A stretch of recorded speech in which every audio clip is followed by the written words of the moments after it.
ये जो पिक्चर्स आप स्क्रीन पर देख रहे हो दोस्तों, ये सब लोग कश्मीर अपनी छुट्टियां मनाने गए थे। कोई अपने परिवार के साथ, कोई दोस्तों के साथ। और ये नेवी ऑफिसर, इसकी तो अभी अभी शादी हुई थी। यूरोप का वीज़ा डिले हो गया तो कपल ने पहलगाम का ट्रिप प्लान किया। दोपहर के करीब 1 बजे बाइसरन वैली, एक टूरिस्ट स्पॉट जिसे लोग मिनी स्विट्जरलैंड भी कहते हैं, तभी लोगों ने अचानक तेज गोलियों की आवाज सुनी और वो नेवी ऑफिसर 3 सेकंड बाद उसका धर्म पूछकर गोली मार दी गई। करीब 26 से ज्यादा फैमिलीज वहां पर मौजूद थी, बिल्कुल ही एक आम दिन की तरह। कोई वार्निंग नहीं, बल्कि वहां पे तो सिक्योरिटी तक नहीं थी। और बस 4 दिन बाद इंडिया और पाकिस्तान के बीच टेंशन अपने पीक पर पहुंच चुकी थी। हालांकि इंडिया ने ये ऑपरेशन के बाद थोड़ी बहुत डिटेल्स कंफर्म की थी और पाकिस्तानी पप्पू गवर्नमेंट की तो पुरानी आदत है बड़े बड़े क्लेम्स करना, लेकिन असली सच अभी भी पूरी तरह सामने नहीं आया। ये कहानी है ऑपरेशन सिंदूर की। तो एंड तक इस वीडियो में बने रहना दोस्तों, क्योंकि आज पाकिस्तान की उतारने वाला हूं इस वीडियो में। अभी मैं गाली नहीं दे सकता, फैमिली देखती है, वरना मैं ऐसे गाली दूं जिंदगी भर याद रखें ये। सॉरी यार, आपको ऐसे समझने में थोड़ा कंफ्यूजन हो सकता है, तो चलो अब आपको थोड़ा वो दिन का फ्लैशबैक दे देता हूं। इमेजिन करो आप अप्रैल में कश्मीर गए हो, Pahalgam, bison and meadows. Phone में ऑलरेडी इतनी फोटोज हो चुकी हैं कि स्पेस ही खत्म होने वाली है, क्योंकि कश्मीर है ही इतनी सुंदर जगह। फैमिली साथ में है, सब बहुत खुश है, और बस 1 सेकंड में सब कुछ बदल गया। अचानक लगातार फायरिंग की जाती है आतंकवादियों द्वारा, और चौंका देने वाली बात तो यह है दोस्तों, वो धर्म पूछकर गोली मार रहे थे। जहां तक कि कलमा पढ़ने के लिए कहा गया सबको, जो नहीं पढ़ पाया उसी वक्त उसे गोली मार दी उनकी फैमिलीज के सामने। सिर्फ 10 से 15 मिनट के अंदर ही 26 हिंदू भाइयों की जान ली गई। हर तरफ चीखने की आवाजें थीं, और वो कोई एक्टिंग नहीं थी, सब रियल था। वो चुन चुन के मार रहे थे, सिर्फ टूरिस्ट्स, सिर्फ फैमिलीज। 22 अप्रैल 2025, पहलगाम, 26 सिविलियंस डेड। और अब आगे जो होगा वो 4 दिन पाकिस्तान कभी नहीं भूलेगा। कुछ दिन बाद दिल्ली में टॉप ऑफिशियल्स की सिक्योरिटी लीडरशिप लेवल पर एक मीटिंग हुई, जिसमें prime minister Narendra Modi, national security adviser Ajit Doval, minister of defence Rajnath Singh, chief of defence staff Anil Chauhan जैसे और भी कई बड़े बड़े लोग मौजूद थे। ये किसी को नहीं पता था अंदर क्या हो रहा है। रूम में बिल्कुल शांति थी, सिर्फ एसी की आवाज।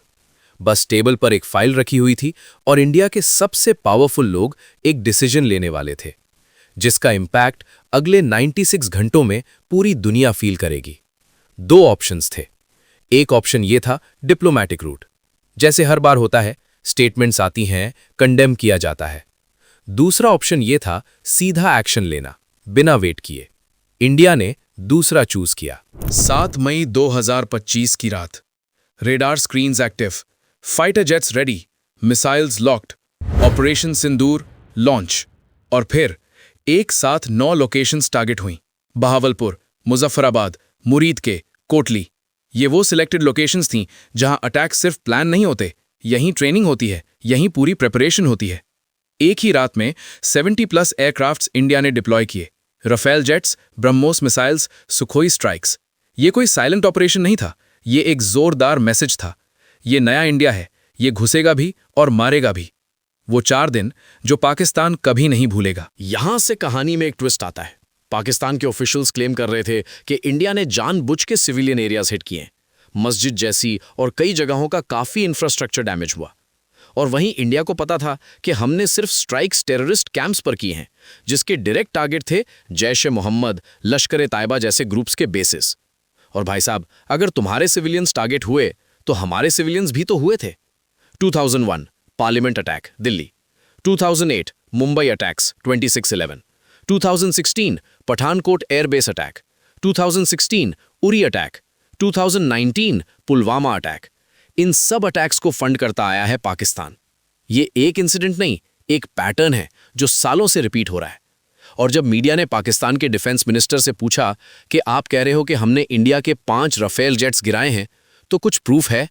तो वो जवाब देता है, प्रूफ सोशल मीडिया पे है। Seriously, social media? जहां तक कि पाकिस्तान के खुद के पॉलिटिकल लीडर्स ने डिफेंस मिनिस्टर को ट्रोल किया। खैर, पाकिस्तान से और क्या ही उम्मीद कर सकते हैं। तो फिलहाल समरी के तौर पे आप इतना समझ लीजिए कि इंडिया का ऑफिशियल स्टेटमेंट था कि सिर्फ टेरर इंफ्रास्ट्रक्चर डिस्ट्रॉय हुआ, 0 civilian casualties, precise strikes. Pakistan का ऑफिशियल स्टेटमेंट था कि सिविलियंस मरे, इंडिया ने सॉवरेंटी वायलेट की। ये तो वही बात हो गई, चोर की दाढ़ी में तिनका। सैटेलाइट इमेजेस रिलीज की गई दोनों एजेंसीज द्वारा, जो आपको इस वक्त स्क्रीन पर दिख रही होगी। और मिस इन्फॉर्मेशन इतनी थी कि कुछ लोग गेम फुटेज को भी रियल वॉर समझ रहे थे, क्योंकि पाकिस्तान के ऑफिशियल अकाउंट्स पर वही वीडियोस पोस्ट हो रहे थे। दो अलग कंक्लूजन्स, और इंटरनेशनल मीडिया एक दूसरे को कॉन्ट्रडिक्ट कर रहा था लाइव ब्रॉडकास्ट में। यार, ये वही चीज है जो मॉडर्न वॉर को इतना डेंजरस बनाती है। प्रोपेगेंडा और रियलिटी का फर्क समझना ऑलमोस्ट इम्पॉसिबल हो जाता है जब वो रियल टाइम में हो रहा हो। दोनों साइड्स के पास प्रूफ था, दोनों साइड्स के पास वीडियो थी, दोनों साइड्स के लोग सेलिब्रेट कर रहे थे। तो अगर आप उस वक्त इंडिया या पाकिस्तान में बैठे होते, आप किसको सच मानते? अब जैसे खाली ढोल ज्यादा जोर से बजता है, वैसे ही पाकिस्तान चुप नहीं बैठा। पूंछ, रजौरी जैसी जगहों पर हैवी शेलिंग शुरू कर दी, और ये एरियाज में काफी तादाद में सिविलियंस रहते हैं। कोई टीचर था, कोई किसान, कोई छोटा बच्चा, सबको बस कुछ ही मिनट मिले घर छोड़ने के लिए। जो मिला हाथ में उठाया और सीधा भाग निकले। इंडिया का डिफेंस सिस्टम इतना खतरनाक तरीके से डिजाइन किया गया था कि कंटिन्यूअसली पाकिस्तानी ड्रोन्स को हवा में ही मार गिरा रहा था। इंडिया ने S-400 डिप्लॉय किया, पाकिस्तान ने भी अपने डिफेंस सिस्टम्स एक्टिवेट किए, लेकिन इंडिया की तरफ से रिस्पॉन्स ज्यादा इफेक्टिव था। दोनों एक दूसरे के जेट्स गिराने का क्लेम कर रहे थे, लेकिन कंफर्म सिर्फ इंडिया ने किया था, इमेजेस रिलीज करके। और पाकिस्तानी ऑफिशियल्स तो सिर्फ हवा में बोल रहे थे, विदाउट एनी प्रूफ हमने ये गिराया, वो गिराया। ये सिर्फ बॉर्डर पर चल रहा एक कॉन्फ्लिक्ट नहीं था, ये सिचुएशन कंट्रोल से बाहर जा रही थी। यहां असल में लोग रहते हैं, घर हैं, बच्चे हैं, और किसी को नहीं पता था अगला शेल कहां गिरने वाला है। लेकिन एक चीज है जो प्रॉपरली कवर ही नहीं हुई, एक इंडियन पायलट का नाम जो ऑफिशियली कभी डिस्कस नहीं हुआ। वो स्टोरी बाद में, पहले ये समझो। इमेजिन करो आप एक पायलट हो, 30,000 फीट पे प्लेन उड़ा रहे हो, एकदम अंधेरे में एक डॉट स्क्रीन पे आता है, मिसाइल लॉक। 1 सेकंड, बस 1 सेकंड, या तो आप बच जाओगे या सब खत्म। ऐसा ही कुछ है। 9 मई, सिचुएशन कंट्रोल से बाहर जा रही थी। रिपोर्ट्स के अकॉर्डिंग अंदर ही अंदर टेंशन बढ़ रही थी। अरे हमारी नहीं, पाकिस्तान की। हम तो इंतजार कर रहे थे कि बस वो एक और गलत स्टेप ले और फिर पाकिस्तान को नक्शे से ही गायब करने का प्लान था किसी का। तो ऐसा मैं क्यों कह रहा हूं, आगे समझ आएगा अभी। 10 मई के दिन पाकिस्तान ने ऑपरेशन लॉन्च किया, बुनियानुन मरसूस। पाकिस्तान ने इंडियन सिस्टम्स को हिट करने का क्लेम किया, लेकिन इंडिया का कहना था कोई मेजर डैमेज नहीं हुआ।